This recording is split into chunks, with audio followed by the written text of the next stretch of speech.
Let's do a little pension test, shall we? Assuming this is your retirement goal, it's here, okay? This is where you want to be, on the beach. Let's work out how far you are from it. Okay, now by that stage, the maximum, if you happen to be in the UK, but even in the US, you want to try and get to at least $1 million in your pension by that age. Okay, now guess how far people are that I've been speaking to that are 10 years away, and call this the 10-year spot from their pension. Well, at best I've got some who've got at least $500,000 with 10 years to go to when they want to retire, which isn't bad. That isn't bad, because we can get to that million goal relatively easily. Problem is, I've got a whole bunch who aren't there with $500,000. They've got only about 100K, which means they're this far from that retirement. And they've got 10 years to go. Now, that worries me. Now, of course, the vast majority are in between, and a few are a lot closer. They've got, 30 years to go, and they've got a few million. They're over there.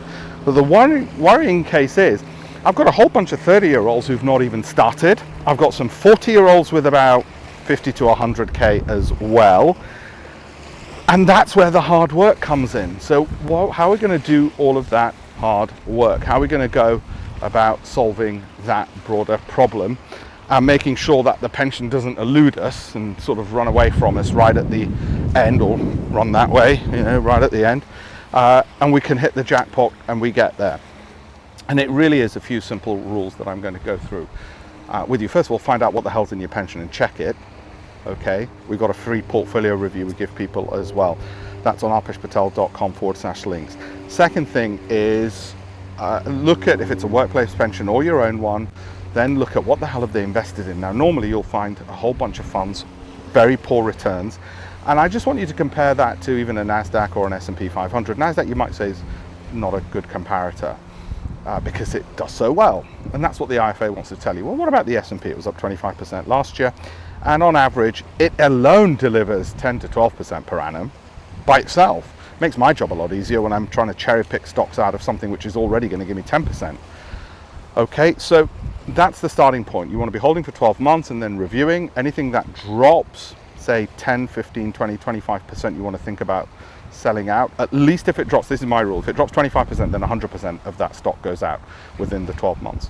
And the other thing is, you want to be going through 10,000 equities to go through all of that. Okay, 10,000, that's a lot of stuff you're looking through. And the reason you're going through 10,000 is because if you only pick a small group, right, a tiny little bit, so I'm only going to pick from this little island of stocks, well, the chances of you getting a really good set of companies is limited.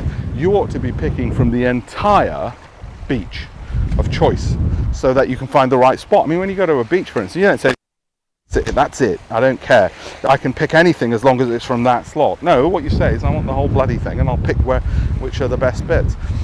Same to some extent with the portfolio. I've tried to analogize it with where I am to make it interesting, but I'm always thinking about this and trying to explain it in better ways. Hope that's been one way. Thank you.